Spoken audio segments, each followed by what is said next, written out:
Bismillahirrahmanirrahim. Assalamualaikum warahmatullahi wabarakatuh.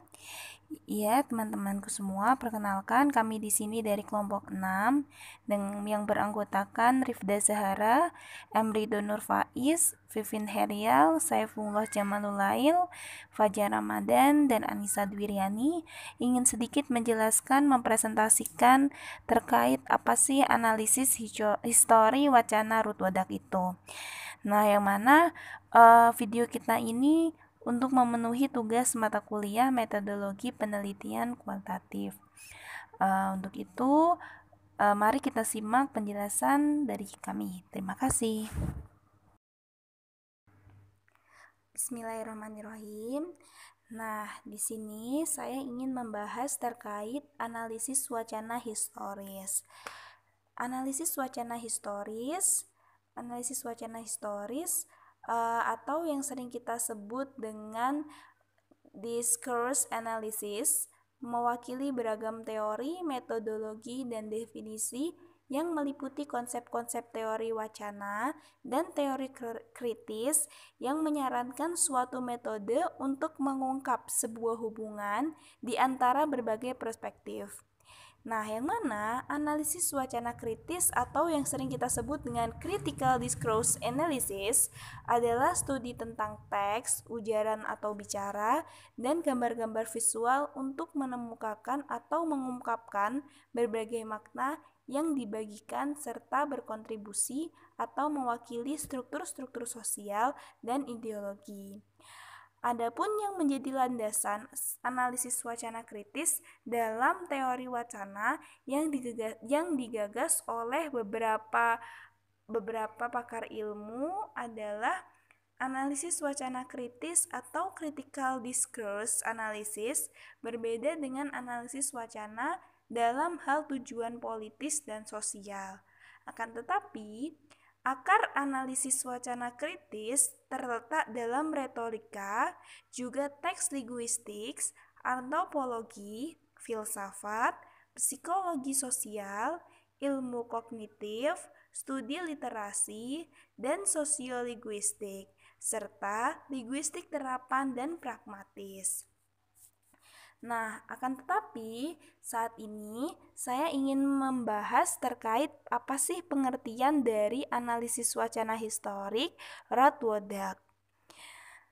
Nah, pendekatan analisis wacana kritis yang dikemukakan oleh Wodak yang mana dikutip oleh Fauzan di 2014 yaitu untuk melakukan analisis pada sebuah wacana adalah dengan cara melihat faktor historis dalam suatu wacana.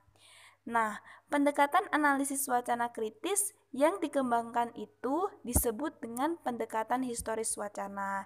Karena dalam menganalisis wacana, kita harus menyertakan konteks histori untuk menjelaskan suatu kelompok atau komunitas tertentu. Dalam tahun 1990-an, analisis wacana kritis menggabungkan antara analisis yang lebih baik, yaitu analisis berbahasa secara lisan dengan minat pada kekuatan dan kesejahteraan sosial. Nah, terlepas dari aksen yang berbeda satu sama lain, para analisis wacana kritis menyatukan usaha mereka untuk mengungkapkan cara kerja bahasa dalam suatu kekuatan hubungan sosial dan menormalisasi efek wacana yang terjadi. Nah, mereka memperlihatkan sebuah profesi data yang kuat terkait dengan berbagai isu sosial seperti ketidaksetaraan gender dan rasisme.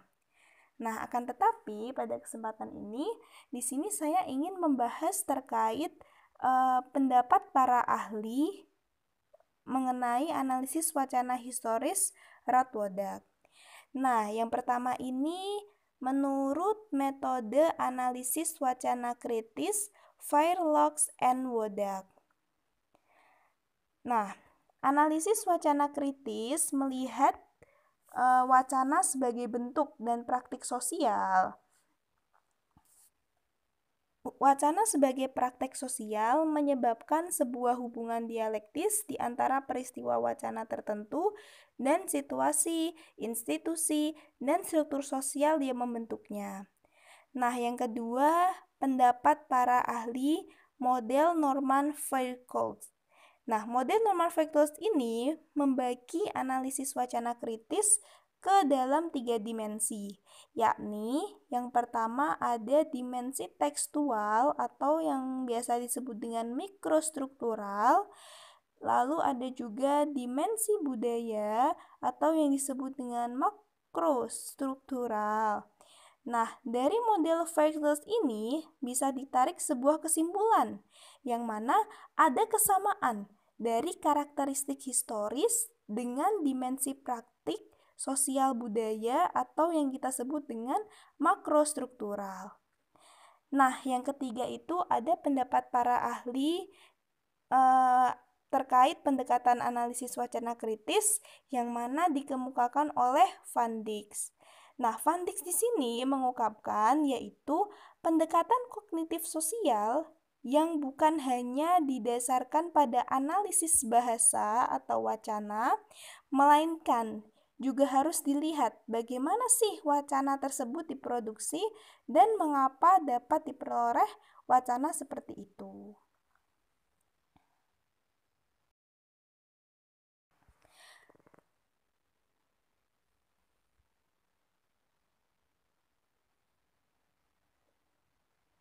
Nah, selanjutnya kesimpulan dari berbagai definisi para ahli. Jadi, kesimpulannya menurut para ahli, analisis wacana kritis ini melihat wacana sebagai bentuk dan praktik sosial. Karena ada kesamaan dari karakteristik historis dengan dimensi praktik sosial budaya. Nah, analisis wacana kritis ini bukan hanya didasarkan pada analisis bahasa wacana, melainkan juga harus dilihat bagaimana sih wacana tersebut diproduksi dan mengapa dapat diperoleh wacana tersebut.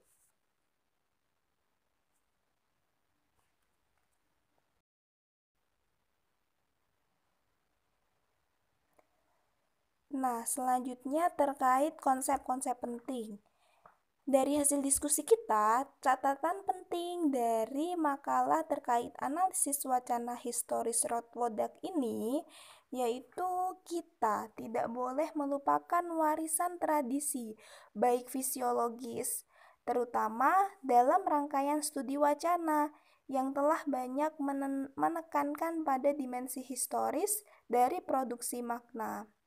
Nah, makna ini dibentuk oleh kondisi historis dan sosiopolitik, yang mana yakni teks diproduksi dan diterima.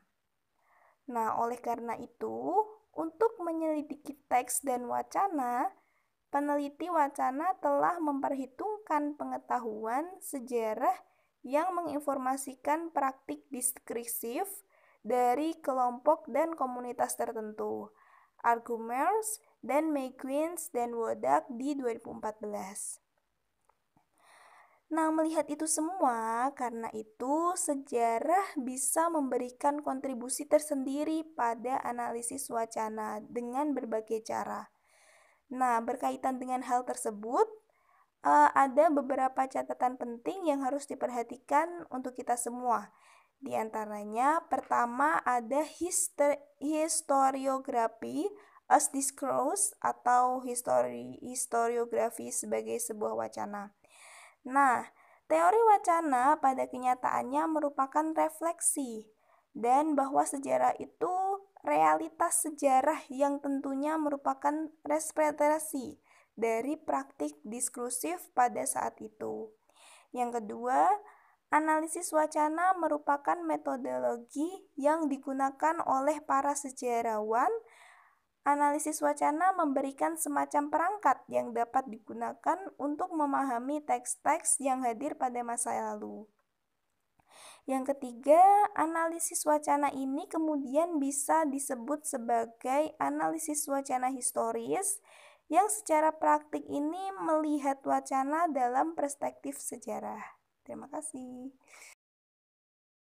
Baik, selanjutnya yakni cara menggunakan metode ini atau metode dari analisis histori wacana Ruth Wodak.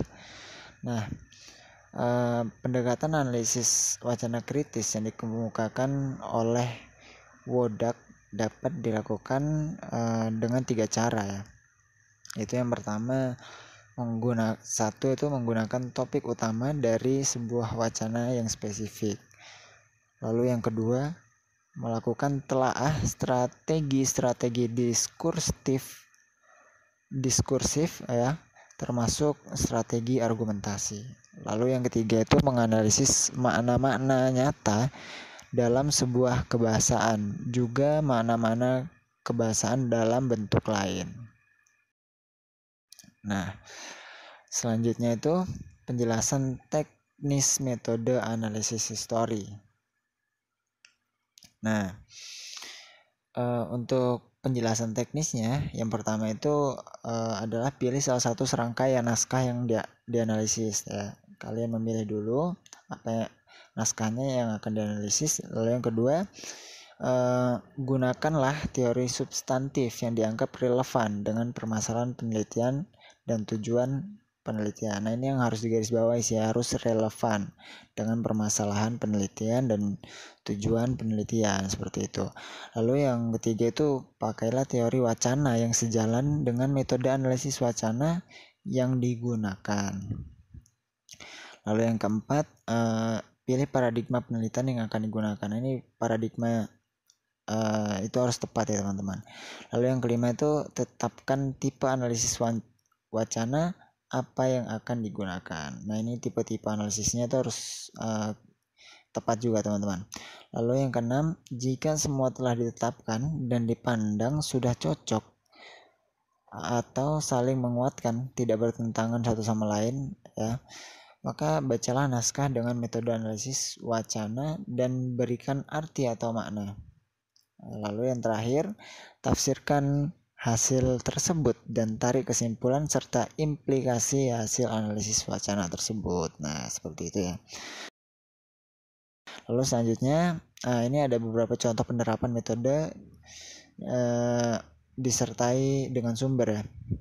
Ini contoh sebuah puisi karangan Ibnu Hamad ya. Di situ bertuliskan, namaku Jasita. Aku datang dari desa, bermodalkan harapan dan tenaga. Untuk kuliah sambil kerja, kuli sambil kuliah bisa juga. Kerlap-kerlip lampu neon ibu kota menghiasi taman dan jalan raya, mencuri perhatian para warga hingga melupakan indahnya purnama walau menggantung tepat di atas kepala.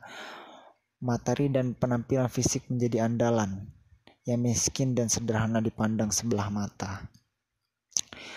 Orang ditanya untuk diukur kadar derajatnya sambil berharap ada yang dapat dimanfaatkan darinya. Peduli apa dengan moral, hukum, dan agama? Kalau keadaan seperti ini, tiada hentinya. Bulat tekadku kembali ke desa. Biarlah aku hanya seekor kunang-kunang di sana, tapi aku bangga karena dianggap ada.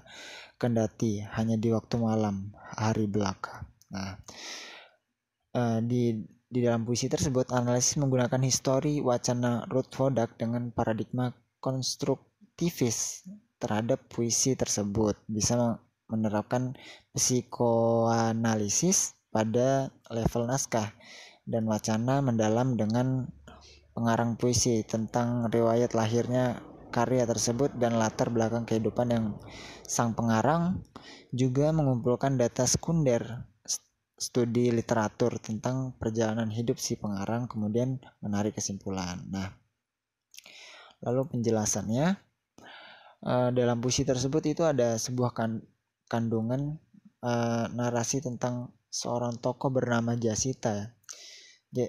Dari metode FP, puisi ini memiliki prosedur aku, yaitu Jasita dengan unsur waktu kekinian sambil melakukan flashback ya.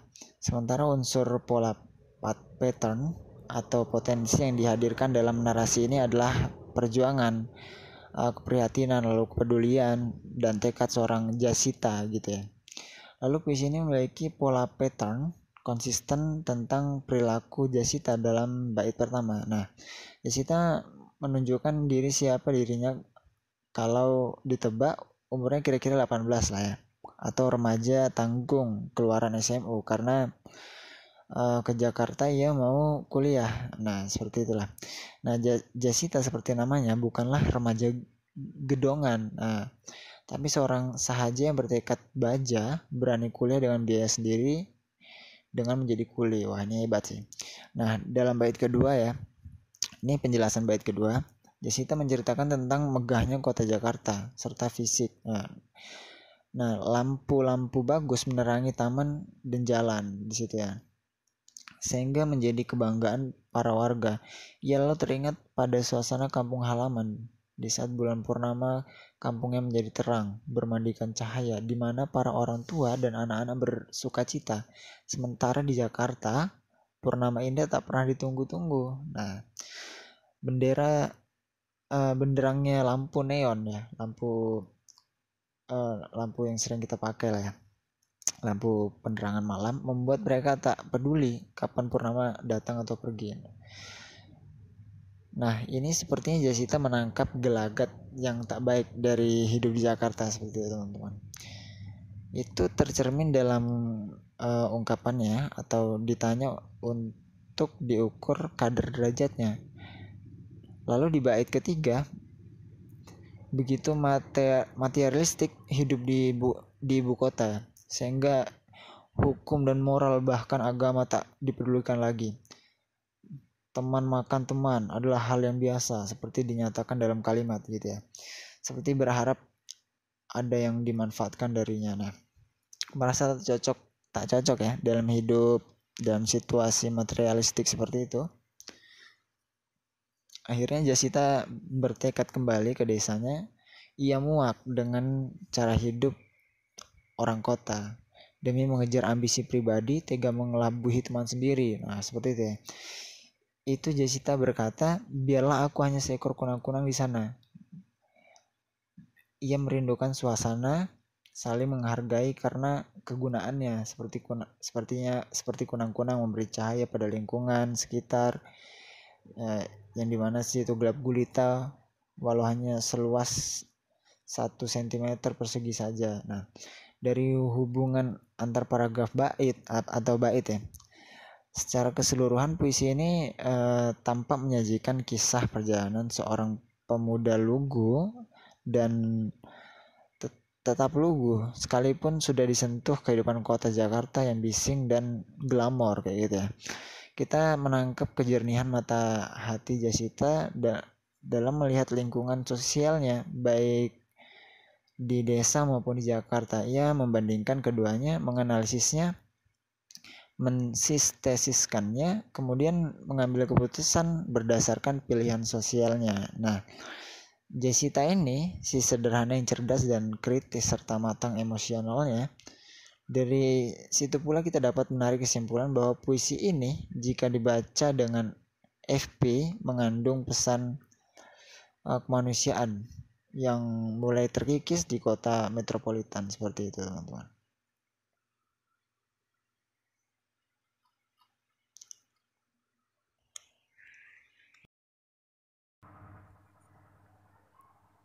Nah, selanjutnya, analisis menggunakan histori wacana Rootwodak dengan paradigma konstitutif terhadap puisi tersebut bisa menerapkan sebuah psikoanalisis pada level naskah dan wawancara mendalam dengan pengarang puisi tentang riwayat lahirnya karya tersebut dan juga latar belakang kehidupan sang pengarang. Lalu, mengumpulkan data sekunder atau studi literatur tentang perjalanan hidup si pengarang. Kemudian juga menarik sebuah kesimpulan.